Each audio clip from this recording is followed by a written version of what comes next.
नमस्कार, स्वागत है आप सबका हमारे खास कार्यक्रम में। मैं हूं कवीन सचान। संविधान दिवस हर साल 26 नवंबर को मनाया जाता है क्योंकि 26 नवंबर 1949 को संविधान को अपनाया गया था। हालांकि इसे 26 जनवरी 1950 को लागू किया गया।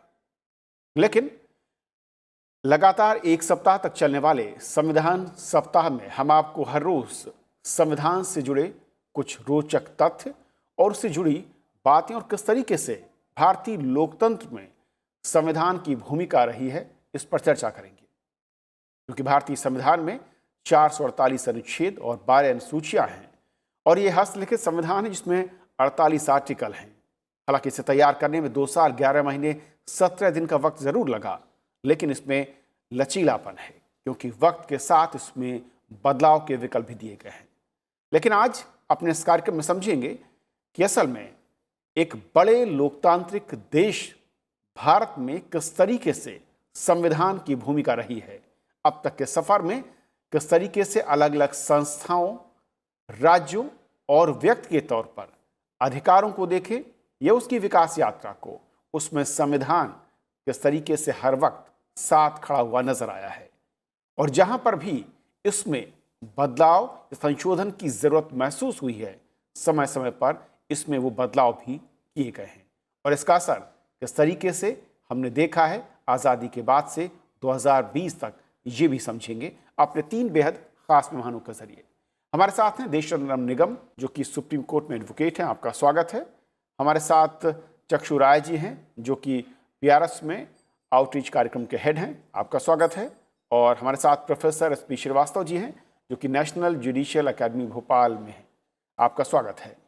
शुरुआत में निगम साहब आपसे करना चाहूँगा कि जब हम एक लोकतंत्र के तौर पर अपने सफ़र को देखते हैं और उसमें अगर हम संविधान की भूमिका को समझें, क्योंकि आप एक एडवोकेट हैं, बेहतर समझा पाएंगे कि वो किस तरीके से नज़र आती है, एक आम आदमी के नज़रिए से, एक समाज के नज़रिए से, एक देश के नज़रिए से।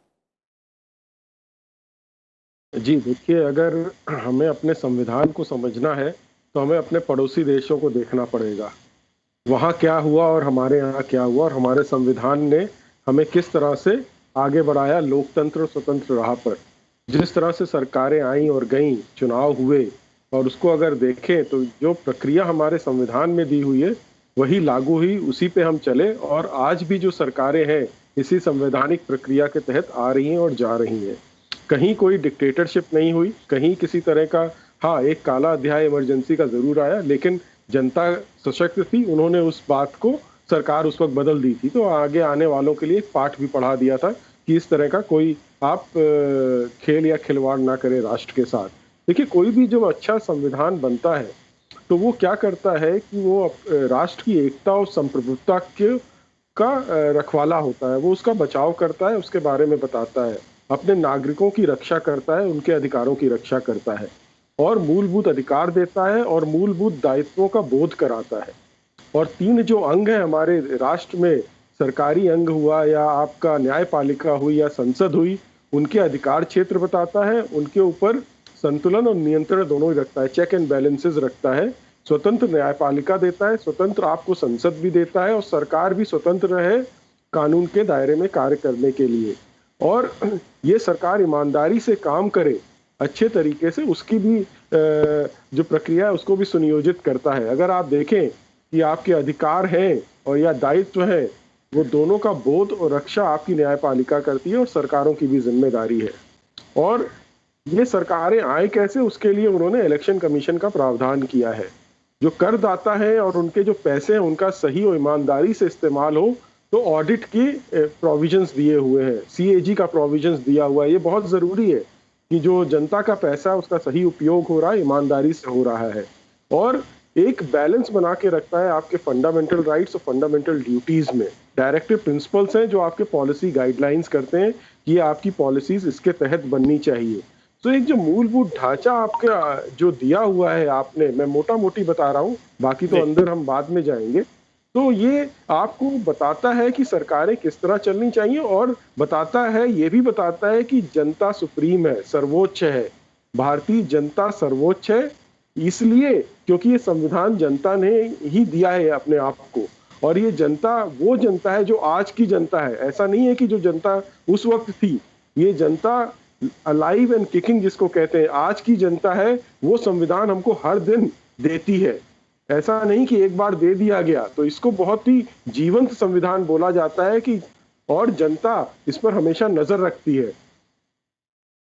श्रीवास्तव साहब, क्योंकि जब हम भारत जैसे लोकतंत्र को देखते हैं, उसके सफ़र को देखें, और जब शुरुआत हुई, आज़ादी मिली, उस वक्त के जो हालात थे, चाहे वो अलग अलग राज्यों की बात करें, समाज की बात करें, वर्ग की बात करें, आर्थिक या सामाजिक तौर पर विषमता की बात करें, लेकिन जो कॉन्सेप्ट संविधान सभा में अलग अलग बहसों के जरिए जो हमारे पास मूर्त रूप में सामने आया, किस तरीके से आप देखते हैं कि चेक एंड बैलेंस और एक आम व्यक्ति, आम आदमी और शीर्ष पर बैठे आदमी के बीच जो एक रिश्ता है वो, और दूसरा कार्य पद्धति और उसके बाद निगरानी का सिस्टम, कैसे ये संविधान देता है और किस तरीके से ये लोकतंत्र उसके जरिए आगे बढ़ता है, मजबूत होता है, खुशहाली की तरफ, खुशहाली के रास्ते की तरफ बढ़ता है।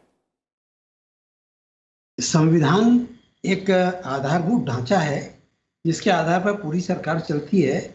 और कभी कभी क्या होता है कि हम एकदम वर्तमान में देखते हैं कि संविधान की क्या कमियां हैं, लेकिन आप इसकी रफ्तार को देखिए और इसकी प्रगति को देखिए धीमे धीमे, तो किस तरह से हमारे संविधान ने, हमारी न्यायपालिका ने हमारे संविधान के माध्यम से इस व्यवस्था को कितना मजबूत किया है, इसे देखना बहुत ही आवश्यक है।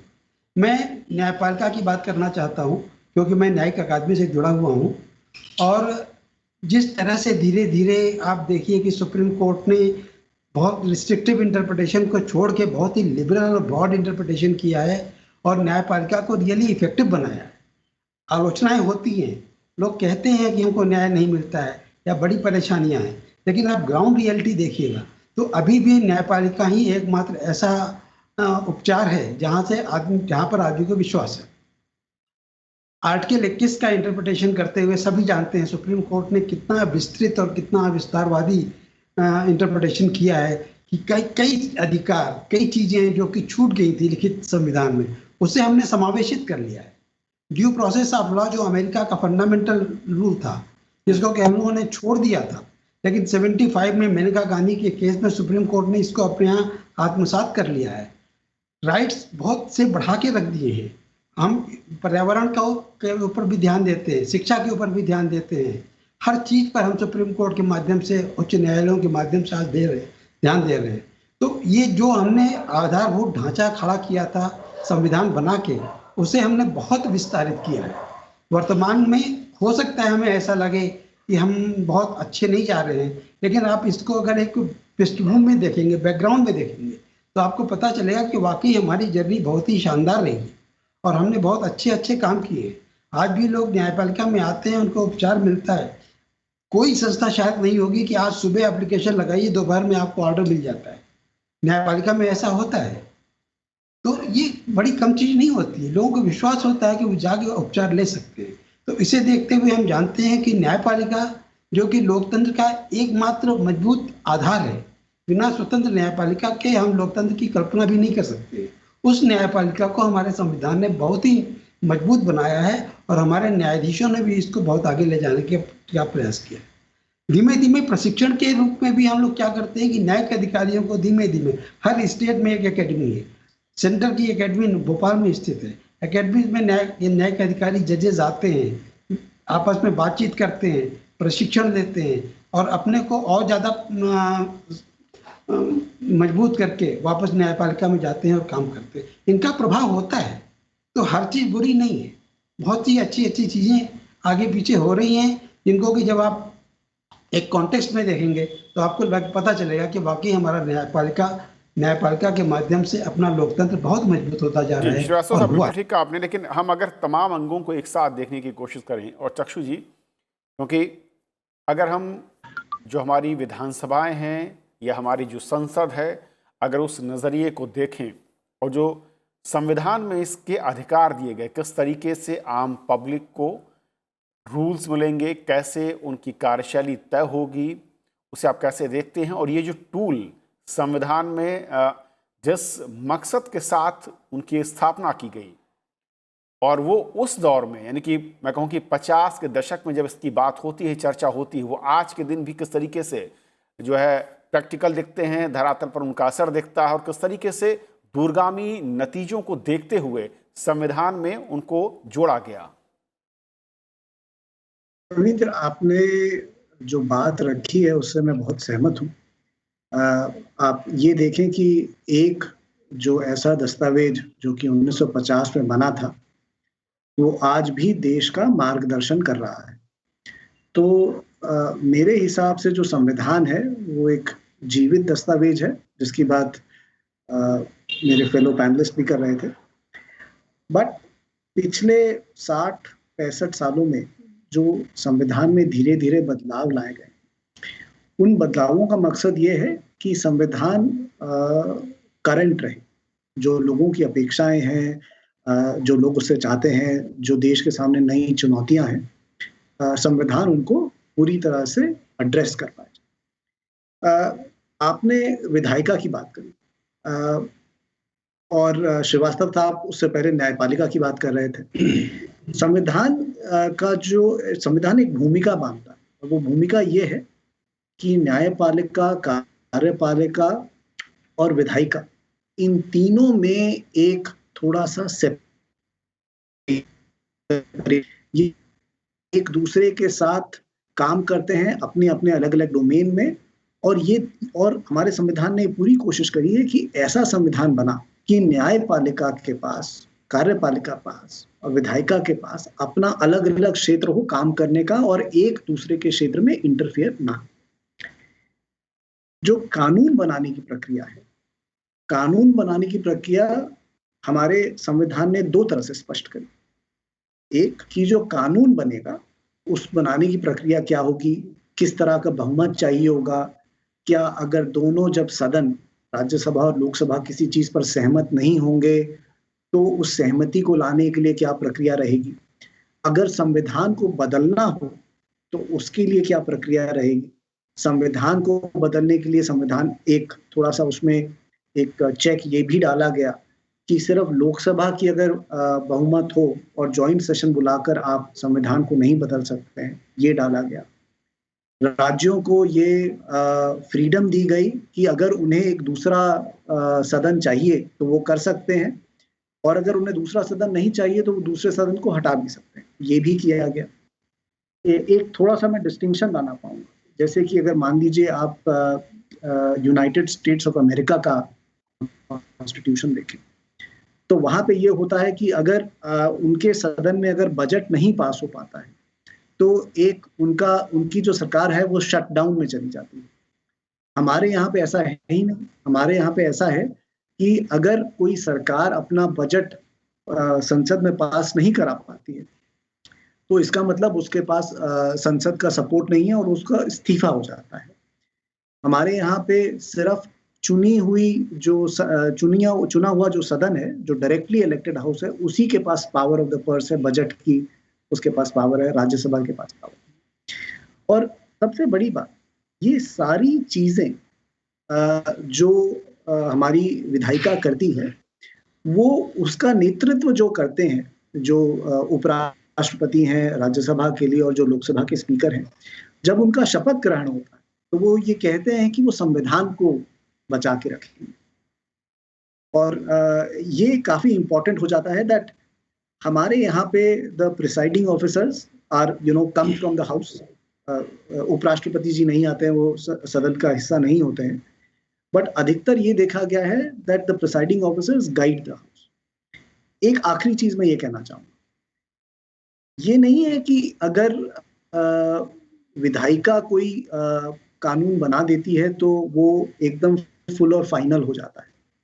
अगर वो कानून संविधान के किसी आर्टिकल के खिलाफ जाता है या संविधान को वायलेट कर रहा होता है तो विधायिका का, न्यायपालिका का पूरा हक होता है कि उसे वो खारिज कर सके। एक आखिरी चीज, क्योंकि श्रीवास्तव साहब न्यायपालिका की बात कर रहे थे, मैं इस पर थोड़ा सा ये कहना चाहूंगा। जब हमारा संविधान पारित हुआ तो उसके बाद लोगों ने संविधान को अपनाना शुरू किया। मैं कहीं एक जगह एक आंकड़ा पढ़ रहा था जी। और उस आंकड़े पे मैंने ये पढ़ा कि 1950 में लगभग 600 से 700 रिट सुप्रीम कोर्ट के सामने फाइल करी गई। 1960 से लेके 1950 से लेके 1962 तक हमारे सुप्रीम कोर्ट ने कुछ 3800 केस सुने। इसी 12 साल के अंतराल में यूएस के सुप्रीम कोर्ट ने मुश्किल से कुछ हजारे केस सुने हुए होंगे। तो जो संविधान को अपनाने की प्रक्रिया थी वो बाद में नहीं शुरू हुई। संविधान को मेरे जैसे आपके जैसे सिटीजन्स ने उसको संविधान को बनते ही अपनाना शुरू कर दिया और जुडिशरी के पास जाने लगे अपनी शिकायतें लेके सरकार को रोकने के लिए या फिर अपनी ग्रीवियंसेस को लेके जिसका उन्हें रिड्रेसल चाहिए। बिल्कुल बेगम साहब, क्योंकि जब हम देखते हैं संविधान में जिस तरीके से उस वक्त में जब अलग अलग संवैधानिक संस्थाओं का निर्माण हो, उनके दायरे की बात हो या फिर व्यक्ति की निजता, उसके अधिकार या कर्तव्यों की बात हो, उसका भी एक सीमांकन किया गया और साथ ही साथ कोई भी किसी दूसरे की सीमा रेखा तक पहुंचे ज़रूर लेकिन उसका उल्लंघन न करे, इसके लिए एक न्यायिक तौर पर जो सिस्टम खड़ा किया गया। कैसे देखते हैं कि ये जो अलग अलग संस्थान या जो लिमिटेशंस या सीमाएं तैयार की संविधान ने, उसका लोकतंत्र की ग्रोथ यानी कि मैं कहूँ कि वहाँ के देश के विकास और उसके साथ साथ उसकी मजबूती में ये कितना क्रूशियल रोल इनका अब तक दिखता है? खविंद्र जी, मैं इस विषय में ये बता दूं कि हमारे संविधान ने हर एक की सीमाएं तय करी हैं, वो उसको लांघना नहीं है। जैसे कार्यपालिका हुई, न्यायपालिका हुई या विधायिका हुई, इनको अपने अपने क्षेत्र में काम करना है। अगर वो दूसरे के क्षेत्र में जाते हैं तो वहाँ न्यायपालिका हमारी बीच में आ जाती है। तो इसलिए आप देखेंगे जो हमारा अनुच्छेद 226 है और 32 है, ये केंद्र में है। ये सबसे बहुत ही महत्वपूर्ण माना गया है। किसी को कोई परेशानी है, चाहे वो राज्य हो या आम नागरिक हो, वो जो कॉन्स्टिट्यूशनल कोर्ट्स हैं जैसे हाई कोर्ट है, सुप्रीम कोर्ट में, उसमें अपने ग्रीवेंस के लिए जा सकता है और वहां से रिलीफ ले सकता है। तो ये बहुत बड़ी बात है। चाहे दो राज्यों के बीच में झगड़ा हो या केंद्र और राज्य के बीच में झगड़ा हो या किसी का कानूनी हक है या मूलभूत अधिकार है, उसके बारे में कोई उसको अगर ग्रीवेंस है तो वो जा सकता है। और विकास देखिए तभी संभव है जो हमारा संघीय ढांचा है, जिसमें कि राज्य सरकारों के लिए अलग एक लिस्ट बनी हुई है और यूनियन के लिए एक अलग लिस्ट बनी हुई है, कंकरेंट लिस्ट बनी है, जिसमें वो अपने अपने क्षेत्र में काम करें। अगर नहीं करते हैं, एक दूसरे के क्षेत्र में दखल देने की कोशिश करते हैं, तो विकास भी नहीं होगा और आप चारों तरफ केओस देखेंगे। तो ये बहुत ही सोच विचार करके ये तीनों लिस्ट बनाई गई हैं। कहीं कोई झगड़ा होता है दो राज्यों के बीच में तो आप सुप्रीम कोर्ट जा सकते हैं सीधे।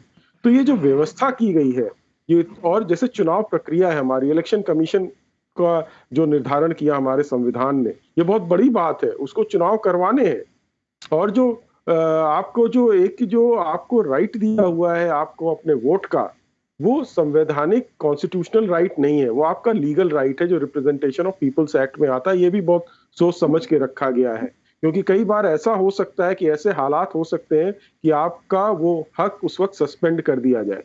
तो जैसे इमरजेंसी हो गई, कुछ ऐसे हालात हो गए या वॉर हो गया, तो इसलिए उसको फंडामेंटल राइट नहीं दिया गया, उसको रिप्रेजेंटेशन ऑफ पीपल्स एक्ट के तहत उसको स्टैट्यूटरी राइट दिया हुआ है, कानूनी हक है वो अलग से। तो ये बहुत सोच समझ के जो चीजें की गई हैं। और दूसरा आप ये भी देखेंगे कि एक जो चीज है, एक संतुलन हमको चाहिए जो मूलभूत अधिकार है दायित्व के बीच में। आज की डेट में अगर आप देखें तो मूलभूत अधिकारों का पलड़ा ज्यादा भारी है और दायित्व बोध कम है हमारा, जो कि एनफोर्सेबल नहीं है कोर्ट ऑफ लॉ में। तो हमारा समाज, कोई भी समाज जिसमें दायित्व बोध नहीं होगा, तो उसमें वहां आपको परेशानियां नजर आएंगी, जो आजकल आपको देखने को मिल रही हैं। और इस पर बहुत विचार चल रहा है कि ये जो दायित्व, मूलभूत दायित्व दिए गए हैं, इनको कैसे ऊंचे स्तर पर ले जाया जाए, जिससे कि लोगों को समझ में आए। और ये सारी चीजें गंभीर हैं। और दूसरा, जैसे यूनिफॉर्म सिविल कोड हुआ, ये अगर ये कोर्ट में एनफोर्सेबल होता, डायरेक्टिव प्रिंसिपल्स ऑफ पॉलिसी, तो ये कब का आ चुका होता। ये परेशानी आपको आज नहीं उठानी पड़ती। यूनिफॉर्म सिविल कोड के बारे में किसी को कोई चिंता करने की जरूरत भी नहीं होती।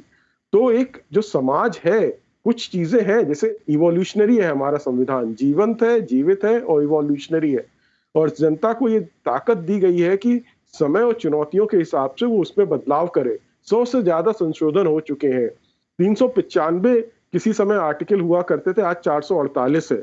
तो ये हमारे समय के अनुसार ये बदल रहा है, और ये इतना लचीला भी है और दृढ़ भी है। आप केशव नंदा भारती केस में आप बेसिक स्ट्रक्चर नहीं चेंज कर सकते, ये प्रिंसिपल ले डाउन कर दिया गया। आप जो हमारी मूलभूत चीजें हैं, ढांचा है, उसे आप नहीं बदल सकते, तो दृढ़ भी हो गया। लेकिन संशोधन इतने हुए तो लचीला भी है, चुनौतियों का सामना भी कर सकता है। तो ये सारी चीजें बताती हैं कि हमारे जो कॉन्स्टिट्यूएंट असेंबली थी और हमारे संविधान बनाने वाले थे, बहुत दूरदर्शी थे, और उनके मालूम था कि क्या चुनौतियां आएंगी, तो इसको लचीला भी रखा और एक तरीके से दृढ़ भी रखा। ओके, श्रीवास्तव साहब, क्योंकि जब हम दुनिया के अलग अलग देशों को देखते हैं, और ऐसा है कि जब भारत को आज़ादी मिली उस वक्त कई और दूसरे देशों ने उसके आसपास है उसके बाद में अलग अलग तरीके के संविधान को अपनाया, लेकिन जो समानता का एक अधिकार या संविधान की नज़र में जिस तरीके से इक्वलिटी की बात की गई किसी भी वर्ग, समाज, धर्म, या मैं कहूँ कि राज्यों के नज़रिए से, ये जो फैक्टर है ये भी कितना क्रूशियल दिखता है, और किसी भी लोकतांत्रिक देश के लिए, उसकी मजबूती के लिए, उसके विकास के लिए ये इसका रोल कितना बड़ा हो जाता है। संविधान के और अधिकारों के साथ अगर हम इक्वलिटी के अधिकार की बात करते हैं तो ये इसकी आत्मा है, और बिना इक्वलिटी हुए आप किसी सक्सेसफुल संविधान की बात भी नहीं कर सकते हैं। तो इक्वलिटी सबसे महत्वपूर्ण है, और इसी को हमारी न्यायपालिका ने बहुत अच्छे से बचा के रखा है। जब कभी भी इक्वलिटी के अधिकार का हनन हुआ है, कोई भी आदमी स्ट्रेट वे सुप्रीम कोर्ट जा सकता है आर्टिकल 32 के तहत, या हाई कोर्ट जा सकता है आर्टिकल 226 के तहत, और इसको जब भी कोई सुनवाई होती है तो इसको सबसे ऊपर का दर्जा दिया जाता है। और इक्वलिटी हमारे यहाँ दो तरह से रखी गई है, इक्वल प्रोटेक्शन ऑफ लॉ, कि हर को इक्वल प्रोटेक्शन मिलेगा, और लॉ के सामने सब इक्वल है, चाहे बड़ा आदमी गिरफ्तार हो, चाहे छोटा आदमी गिरफ्तार हो, चाहे मजदूर गिरफ्तार हो, सबको 24 घंटे के सब के भीतर मजिस्ट्रेट के सामने प्रस्तुत किया जाना है। बेल देने का अधिकार न्यायपालिका को दिया गया है। तो इक्वलिटी के अधिकार को हम लोगों ने बहुत अच्छी तरह से बचा के रखा है, और इसी इक्वलिटी के अधिकार को न्यायपालिका में एक दूसरे तरह से भी अपनाया है। कई लोग गरीब होते हैं, न्यायपालिका के सामने आते हैं, कई लोग बहुत सक्षम होते हैं, तो अगर ये लोग आपस में लड़ेंगे तो इक्वलिटी नहीं हुई। तो गरीब आदमी को भी उसके बराबर लाना है, उसके लिए हमारे यहाँ पूरा तंत्र बना के रखा गया है। सुप्रीम कोर्ट में लीगल एड काउंसिल बनी हुई है, और डिस्ट्रिक्ट कोर्ट तक जाती है कि अगर कोई गरीब आदमी है, अक्षम आदमी है, जो अपना रिप्रेजेंटेशन अच्छे से नहीं कर सकता है, तो उसको राज्य के खर्चे पर ये लीगल एड दिया जाएगा। और इस अधिकार को हमारे यहाँ इतना आगे ले गया है सुप्रीम कोर्ट, कहता है कि अगर किसी मुलजिम को मैजिस्ट्रेट के सामने प्रोड्यूस किया जाता है तो मैजिस्ट्रेट का ये दायित्व है कि उसको बताया कि उसको लीगल एड मिल सकता है। बहुत दूर तक ले गए हम लोग। ऐसा नहीं है कि हमने एक जज बैठा दिया, दोनों आदमी उसके सामने खड़े हो गए, अब दोनों आदमी अपना वकील रखे, नहीं रखेंगे तो हमसे कोई मतलब नहीं, ऐसा नहीं है। अगर एक आदमी गरीब है या किसी कारण से अपना वकील नहीं रख सकता है तो शासन का ये दायित्व है कि वो उसको वकील प्रदान करे। और दायित्व को आगे बढ़ाते हुए कहा है कि मजिस्ट्रेट का ये दायित्व है कि उस आदमी को बताया कि तुमको ये अधिकार है कि तुमको लीगल एड मिल सकती है, अगर तुम चाहो तो मैं तुमको दूंगा। तो देखिए अधिकारों को, इक्वलिटी की रात को कहाँ तक हम लोग लेके गए। ये छोटे छोटे टुकड़ों में ये विकास हुआ, लेकिन ये इतना मजबूत विकास है जो कि एक बहुत ही मजबूत धरातल प्रदान करता है लोकतंत्र को डेवलप करने के लिए। अच्छा, हाई कोर्ट सुप्रीम कोर्ट बहुत बड़ी चीज है लोगों, लेकिन कॉमन आदमी सब हाई कोर्ट सुप्रीम कोर्ट नहीं जा सकता है। उनके लिए तो supreme court, high court, district court है। वहां पर ये देखना जरूरी है कि आदमी को इक्वल प्रोटेक्शन मिल रहा है। और शायद इसके लिए प्रावधान जो किए गए संविधान में कि किस तरीके से अगर अदालती मसले हैं उसमें क्या राइट हैं और किस तरीके से आम आदमी उसका लाभ उठा सकता है। लेकिन चक्षु साहब, एक जो संघीय ढांचा जब हम बात करते हैं, क्योंकि भारत में जिस तरीके से ढांचा है उस नज़रिए से अगर संविधान को देखें, राज्यों के नज़रिए से क्या महत्वपूर्ण चीज़ें संवैधानिक जो ताकत है उन्हें मिलती है, उन्हें खड़ा करती है और फिर उन्हें राष्ट्र के तौर पर मजबूती देने के लिए एक कतार में खड़ा करती है। कविन साहब, जब देशरत्न निगम जी अपना ओपनिंग रिमार्क्स दे रहे थे तो उन्होंने संघीय ढांचा के ऊपर थोड़ा सा टच किया था और उन्होंने बताया था कि संविधान में 3 लिस्ट होती हैं जो कि ये बताती हैं कि राज्य सरकार किन चीज़ों पर या राज्य की विधानसभाएं किन चीज़ों पर कानून बनाएंगी, केंद्र सरकार किन चीज़ों पर कानून बनाएंगी और उनका तालमेल क्या रहेगा। और ये तालमेल की बात इस संघीय ढांचे में काफी इम्पोर्टेंट हो जाती है। जैसे कि मान लीजिए केंद्र सरकार ने कोई कानून बनाया और राज्य सरकार को ये लगता है कि उस कानून को थोड़ा सा बदलने की जरूरत है उस राज्य के लिए। कोविड के समय पे हमने देखा था कि कुछ राज्यों ने जो लेबर लॉज थे उनको अपने राज्य की अनुसार थोड़ा सा अमेंड किया था। तो एक ये भी फ्लेक्सिबिलिटी है संघीय ढांचे में कि अगर केंद्र सरकार का कोई कानून आता है और राज्य सरकार उसमें थोड़ा सी तब्दीली लानी चाहती है तो राज्य सरकार उसमें तब्दीली ला सकती है, विधानसभा से पास करा सकती है और उसके बाद राष्ट्रपति जी उसकी अनुमति दे सकते हैं। तो एक ये भी। दूसरा, जब संविधान हमारा बना था तब एक ये गारंटी थी कि जो टैक्सेशन की, स्टेट की जो टैक्सेशन की पावर होगी वो स्टेट के पास रहेगी। बट जब आपसी तालमेल था, सभी लोगों ने उस पर बाईपार्टिजान सपोर्ट था, तो ये भी देखा गया है कि जो हमारे राज्य हैं उन्होंने अपनी टैक्सेशन पावर एक यूनिफाइड बॉडी को की तरफ दे दी है। जो 2017 में जब जीएसटी का संवैधानिक संशोधन आया था उसने यही किया कि सब लोगों ने अग्री किया कि भाई एक जीएसटी काउंसिल होगी, पूरे राष्ट्र के लिए एक टैक्स एरिया होगा और राज्य उसके साथ अग्री कर। और हमारे राज्यों के पास एक ये भी है कि अगर उन्हें कभी लगता है कि वो किसी एक केंद्रीय कानून से सहमत नहीं है तो वो उसमें बदलाव भी ला सकते हैं। अब वो बदलाव पारित हो और राष्ट्रपति जी उसे स्वीकृत करें ना करें वो एक अलग बात है, बट राज्यों के पास रेजोल्यूशंस पास करने की पावर है। राज्यों के पास पावर है कि वो ये कह सके कि उन्हें किस तरह का कानून चाहिए। और हमारा संविधान, जो केंद्र सरकार जो टैक्स कलेक्ट करती है उसका भी एक पोर्शन राज्य सरकारों को भेजता है। तो एक ये काफी कॉम्प्रिहेंसिव रजीम है। एक कविंद, अब मैं एक छोटी सी बात और कहना चाहूंगा। देश रत्न निगम जी ने एक चुनाव की बात करी थी कि वोटिंग एज अ राइट। अगर आप हमारा संविधान देखें और आप यूनाइटेड स्टेट्स का संविधान देखें तो जब हमारा संविधान पारित हुआ था उसमें महिलाओं को, आपको और मेरे को, सभी को वोट करने की पावर थी। यूनाइटेड स्टेट्स के संविधान में तो काफी समय बाद 1920 के करीब महिलाओं को वोट करने की आजादी मिली। हमारे संविधान में जो वोटिंग एज है उसको 1985 में लोअर भी कर दिया गया कि भाई पहले 21 साल थी, फिर उसको 85 में 18 साल कर दिया गया। यही हमारा संविधान है जिसने जो कुछ कम्युनिटीज हैं जिनको ज्यादा सपोर्ट चाहिए, जो सोशली बैकवर्ड कम्युनिटीज हैं, उनका अभी रिसेंटली पिछले 4-5 सालों में संवैधानिक उनको प्रोटेक्शन देने के लिए चीजें पास कर। एक आखिरी चीज, जब संविधान बना था तब गवर्नेंस काफी सिंप्लीफाइड कि भाई एक केंद्र सरकार होगी, एक पार्लियामेंट होगी, एक राज्य सरकार होंगी, राज्य की विधानसभाएं होंगी। बट जब ये देखा गया कि भाई गवर्नेंस बहुत कॉम्प्लेक्स हो गई है, आपको एकदम एक थर्ड टियर ऑफ गवर्नेंस चाहिए, तो उसके लिए भी फिर 72nd और 73rd अमेंडमेंट लाया गया। तो पंचायती राज की बात ये जो डॉक्यूमेंट है ये काफी इवॉल्विंग डॉक्यूमेंट है और हमें इसे ऐसे ही देखना चाहिए कि किस तरह से ये इवॉल्व होता रहे for current needs of the country. बिल्कुल, वक्त भविष्य की ज़रूरतों के लिहाज से जिसमें लचीलापन है उसे और ज़्यादा मजबूत करता है और किसी भी लोकतंत्र जिसमें जिस देश में हो वहाँ के लिए संविधान उसकी रीढ़ कहा जाता है। और हमने देखा कि किस तरीके से अब तक हमने इसके ज़रिए अपने तमाम लक्ष्यों को हासिल करते हम लगातार आगे बढ़े। आप तीनों मेहमानों का हमारे साथ इस महत्वपूर्ण चर्चा में जोड़ने के लिए बहुत बहुत शुक्रिया। तो आज फिलहाल इतना ही, नमस्कार।